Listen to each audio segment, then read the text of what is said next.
Good morning all of you. आज का topic है कॉम्पिटिटिव इलेक्ट्रॉन ट्रांसफर रिएक्शंस।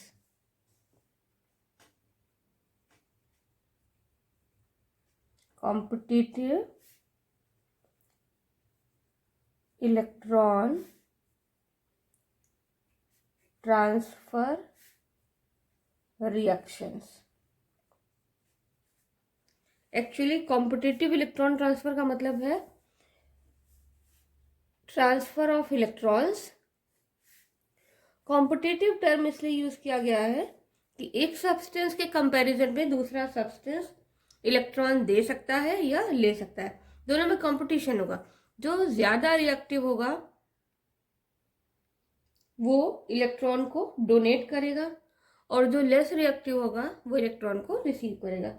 इसका मतलब ये जो टॉपिक है वो आप कोरिलेट कर सकते हैं मेटल्स की रिएक्टिविटी सीरीज से।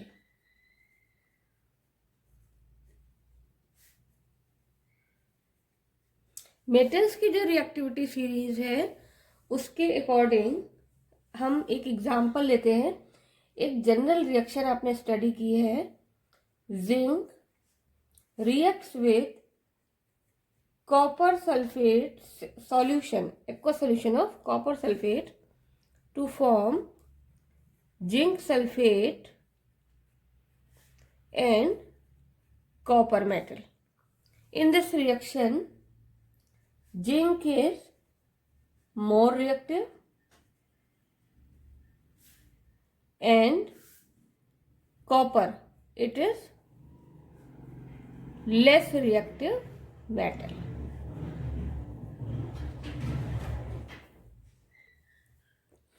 अब जब कॉपर लेस रिएक्टिव मेटल है तो क्या होगा कि copper sulphate it is salt solution, aqueous solution of copper sulfate, aqueous solution of copper sulfate है यहाँ पर। तो अब क्या करेगा, जिंक कॉपर को डिस्प्लेस करता है और यहाँ बनता है zinc sulphate and copper metal remove हो जाता है। अब इस रिएक्शन को जब हम आयनिक फॉर्म में लिखेंगे तो अगर जब जिंक सल्फेट में कन्वर्ट होगा तो ये किस में कन्वर्ट होगा, आयनिक रिएक्शन है, Zn डबल पॉजिटिव और आयन किस में होंगे। इसका मतलब ये जिंक मेटल 2 इलेक्ट्रॉन रिलीज कर रहा है। ये क्या है, एटम, और यहाँ पर जिंक आयन हो गए, 2 इलेक्ट्रॉन रिमूव। इसका मतलब जिंक का क्या हो रहा है, ऑक्सीडेशन। और कॉपर सल्फेट में जो कॉपर है CuSO4 को अगर आप देखें तो ये सब 9th-10th में आप लोग पढ़ चुके हैं। कॉपर सल्फेट में कॉपर Cu डबल पॉजिटिव की फॉर्म में है और ये sulphate double negative radical present है। तो जो कॉपर है, कॉपर आयन, ये क्या हो गया, क्यूप्रिक आयन। ये क्यूप्रिक आयन जब कॉपर मेटल में कन्वर्ट होंगे तब क्या होगा, cupric ion receives 2 electrons to form copper metal and this step is called reduction. Release of electron, यहाँ पर क्या है, release of electron. Oxidation reduction के concept के according release of electron means oxidation and it is receiving electron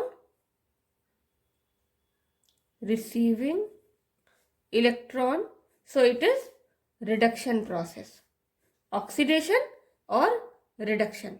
दूसरी बात, इस पर चार्ज 0 है, जो जिंक है उस पर चार्ज क्या है, 0, और जो जिंक आयन है इस पर चार्ज है +2 यूनिट। तो चार्ज क्या हो रहा है, इंक्रीज हो रहा है। यहाँ पर चार्ज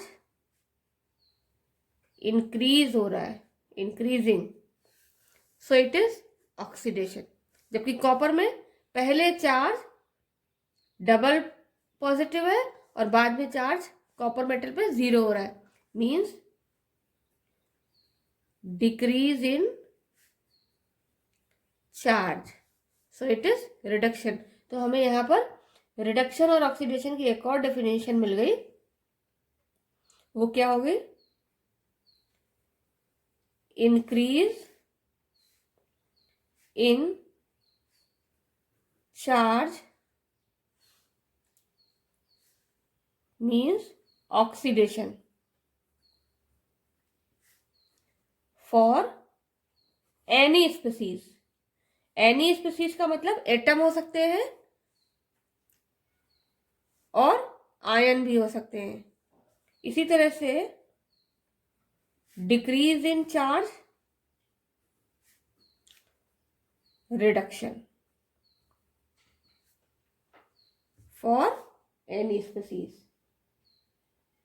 इसका मतलब जो डिस्प्लेसमेंट रिएक्शंस हैं,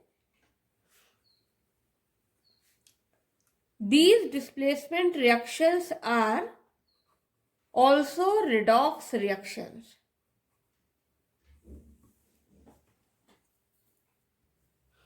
अब इसी का एक और एग्जाम्पल लेते हैं विद डायग्राम। तो यहां पर अगला जो एग्जाम्पल है वो लेते हैं, copper rod dipped in silver nitrate solution. Copper rod हो गई Cu सॉलिड और सिल्वर नाइट्रेट सॉल्यूशन हो गया AgNO3 एक्वस। अगर हम इसको डायग्रामेटिक फॉर्म में बनाएं तो इसमें ये सॉल्यूशन हो गया सिल्वर नाइट्रेट का। जब रिएक्शन होगी तो किस तरह से चेंजेस होंगे इसको देखेंगे। कंटेनर ए, बी और सी। अब ये हो गया, 3 है हमारे पास, तीनों में सॉल्यूशन है। सॉल्यूशन का नाम क्या है इसको भी डिसाइड करेंगे, ठीक है। अब देखिए यहां पर एक रॉड रखी गई, इट इज कॉपर रॉड। ये जो 2 कलर यूज किए मैंने ये सिर्फ आपके समझने के लिए है। इट इज कॉपर रॉड और इसके अंदर जो सॉल्यूशन है वो है AgNO3 एक्वस सॉल्यूशन। जब इसमें इलेक्ट्रॉन ट्रांसफर का प्रोसेस होगा, क्यों इलेक्ट्रॉन ट्रांसफर का प्रोसेस होगा? Because copper is more reactive than silver. Copper क्या है? मोर रिएक्टिव, और silver it is less reactive on the basis of reactivity series. Copper की रिएक्टिविटी ज्यादा है, ये सिल्वर नाइट्रेट के सॉल्यूशन में सिल्वर से रिएक्ट करेगा, तो यहां पर क्या होगा? इलेक्ट्रॉन ट्रांसफर, धीरे धीरे इलेक्ट्रॉन ट्रांसफर होगा और कॉपर का वो पोर्शन, कॉपर रॉड का जो सिल्वर नाइट्रेट के सॉल्यूशन में डिप्ड है, वो सिल्वर नाइट्रेट से रिएक्शन करेगा। जब सिल्वर नाइट्रेट से रिएक्शन करेगा तो ये कॉपर रॉड हमने फिर से बना दी इसमें, क्योंकि ये तो डिप्ड है ऑलरेडी, ठीक है। अब इसमें जो कलर है वो चेंज होगा, मीन्स कलर चेंज होने का मतलब ये हो गया कि जो सॉल्यूशन है उसका कलर धीरे धीरे चेंज हो रहा है। जब धीरे धीरे चेंज हो रहा है तो इसको हम इस तरह से शो कर सकते हैं डिफरेंट कलर से। ये धीरे धीरे चेंज होगा, पहले कुछ और कलर था, अब हल्का सा नीलापन लेके आ गया, और लास्ट वाला जो कलर है, लास्ट वाले बीकर में वो सॉल्यूशन का कलर बिल्कुल नीला हो गया, ब्लू सॉल्यूशन मिला। क्यों? क्योंकि इसमें पहले कॉपर की रॉड थी, अब CuNO3 whole twice copper nitrate, cupric nitrate का सॉल्यूशन बन गया। और इसके अंदर जो रॉड थी उसका क्या हुआ? इसके अंदर जो रॉड थी, ये इस रॉड के ऊपर सिल्वर की एक लेयर डिपॉजिट हो गई। इस तरह से सिल्वर की एक लेयर डिपॉजिट हो जाएगी। Deposited silver metal. और यहां पर भी क्या होगा, इलेक्ट्रॉन ट्रांसफर। यहां पर भी क्या हो रहा है, रिएक्शन हो रहा है इलेक्ट्रॉन ट्रांसफर से।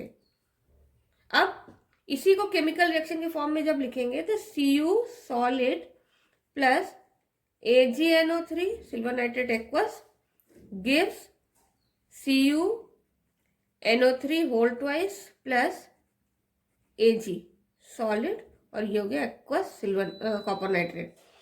बैलेंस कर लेंगे रिएक्शन को तो ये बैलेंस रिएक्शन हो जाएगी। अब इसको इलेक्ट्रॉन ट्रांसफर जब हम शो करेंगे तो इसका मतलब Cu solid releases Cu converted into Cu double positive with release of 2 electrons and AgNO3 में सिल्वर आयन के फॉर्म में है और ये इलेक्ट्रॉन रिसीव करेगा। अब यहाँ पर 2 इलेक्ट्रॉन निकल रहे हैं तो हम 2 इलेक्ट्रॉन रिसीव भी दिखाएंगे। 2 सिल्वर आयन लेंगे, यहाँ पर 2 AgNO3 है तो यहाँ पर 2 सिल्वर आयन हो जाएगा और ये बनाएगा silver solid, 2 atoms of silver metal.